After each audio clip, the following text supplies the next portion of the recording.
এই শালা কানার দল বলছে নবী 40 বছরে নবী হয়েছে। এ যত আকালে হাদিস আছে এদেরকে গালি দিবেন, সওয়াব পাবেন।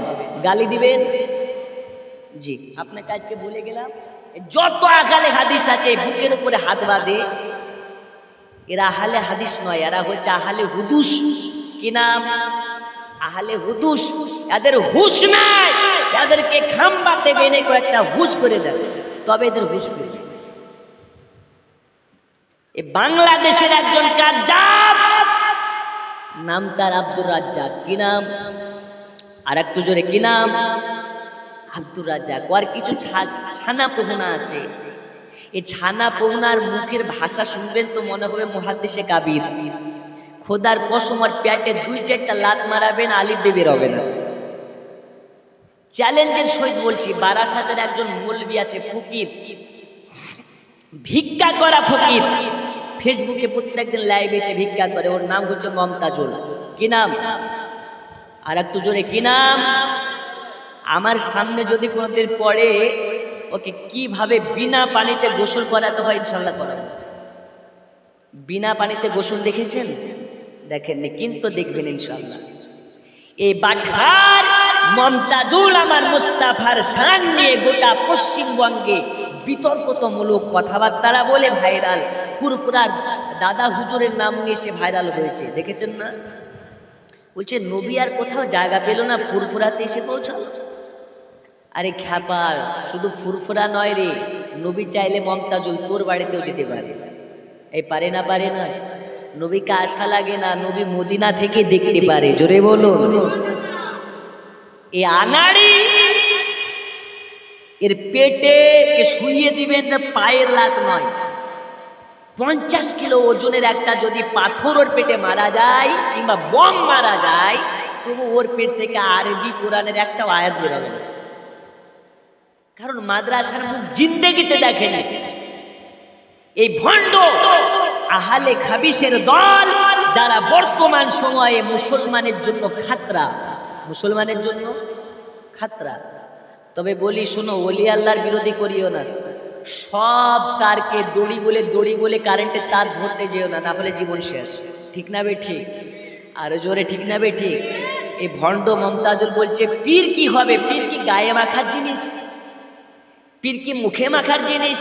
পীর দিয়ে কি হবে? আমরাও বলি পীর দিয়ে কি হবে? পীরকে সম্মান যারা করে, পীরকে মোহাব্বত যারা করে, তারাই হচ্ছে আশিকে রাসূল, তারাই হচ্ছে দিওয়ানে রাসূল। জোরে বলো। যত পৃথিবীতে আহলে হাদিস আছে, এই আহলে হাদিসদের আয়ু আর মাত্র খুব বেশি হলে 5 বছর। কয় বছর? আর একটু জোরে। আজ দায়িত্ব সহিত বলে যাচ্ছে, আগামী 5 বছরের মধ্যে শুধু বাঁকুড়াতে নয়, সারা পৃথিবী থেকে এই আহলে হাদিসকে মানুষ বয়কট করবে, ডাস্টবিনতে ফেলবে ইনশাআল্লাহ তাআলা। কারণ মানুষ যে জানতে লেগেছে যে আহলে হাদিস মানে ইহুদির দালাল। কার দালাল? আরো জোরে।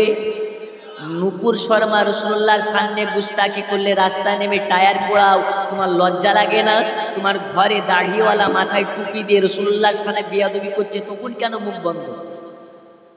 এলাকায় যদি কোনো আহলে হাদিস আসে, ওকে মসজিদে ঢুকতে দেবেন না, ওকে গ্রাম থেকে বয়কট করুন, সমাজ থেকে বয়কট করুন। এটাই জানবেন যে আহলে হাদিস মানে ইহুদির দালাল। কাদের দালাল? আরো জোরে। কিয়ামতের সকাল পর্যন্ত আহলে হাদিসদের সাথে চ্যালেঞ্জ, ঈদে মিলাদুন নবী জায়েজ ছিল, আছে, কিয়ামতের সকাল পর্যন্ত থাকবে।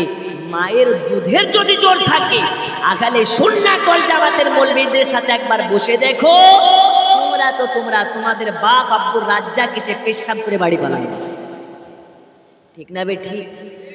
আরো জোরে।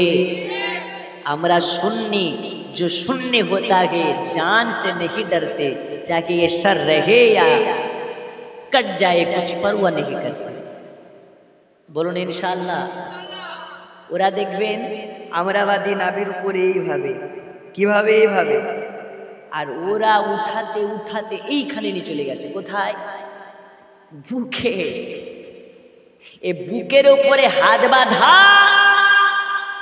পুরুষ পুরুষের ডিজাইন নয়, এটা হচ্ছে লেডিসদের ডিজাইন। কাদের এ মুরব্বি কাদের?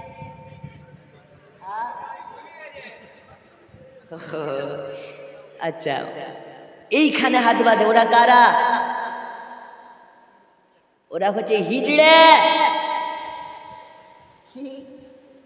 হিজড়ে হিজড়া বুঝেন? এইভাবে হাত পিটায় যারা, বুঝেন? চাচা আমার শুনতে পাই না, যাই গো। তো যারা বুকের উপরে হাত বাঁধে ওরা হচ্ছে হিজড়া মার্কা। কি মার্কা হুজুর? হিজড়া মার্কা। এই হিজড়া মার্কা যদি মসজিদে ঢুকে ওকে বাঁধবেন। বেটা দলিল দে যে বেটা ছেলের জন্য বুকের উপরে হাত বাঁধা জায়েজ, আর যদি দলিল না দিতে পারিস তোকে আজকে খাম্বাতে বেঁধে পিটানো হবে। বলুন ইনশাআল্লাহ। আমরা কি হিজড়া নাকি? আমরা কি হিজড়া নাকি? আমরা বাঁধি কোথায়? আর একটু জোরে, নাভির নিচে কিংবা নাভি বরাবর। এটাই হচ্ছে সুন্নাত। আর মহিলাদের জন্য বুকের উপরে। তাই সাবধান, এই হিজড়া মার্কাদের পালটে পড়বেন না। বলুন ইনশাআল্লাহ। এই হিজড়া মার্কাদের শায়েখ নাম তার আব্দুর রাজ্জাক। তাকে বলা হচ্ছে যে রাসূলুল্লাহর কাছে সে বলছে রাসূল হচ্ছে আমাদের মতন মানুষ, যেই কারণে রাসূলুল্লাহর মুখে দুর্গন্ধ ছিল। বলুন নাউজুবিল্লাহ, আরো জোরে নাউজুবিল্লাহ। অথচ রাসূলুল্লাহর পেশাব কোন সাহাবায়ে কেরামেরা দেখতে পেতেন না, পেলে চুমু মেরে খেয়ে নেবেন। নবী আমার কাটা গায়ে থুতু লাগিয়ে দেয় তো সেই জায়গাটা ভালো হয়ে যায়। একটু জোরে বলবেন না? আর ওর থুতু যদি লাগানো যায় ওই জায়গা ভালো হবে, বরঞ্চ ইনফেকশন হয়ে মারা যাবে, তাই না? দয়াল নবী আমার কাটা ঘায়ে থুতু লাগিয়ে দেয় তো ঘা ভালো হয়ে যায়। ওই রাসূলুল্লাহর মুখে কি দুর্গন্ধ হতে পারে? রাসূলুল্লাহর ঘাম মোবারক জান্নাতের খুশবুর থেকে অনেক উত্তম। জোরে বলুন।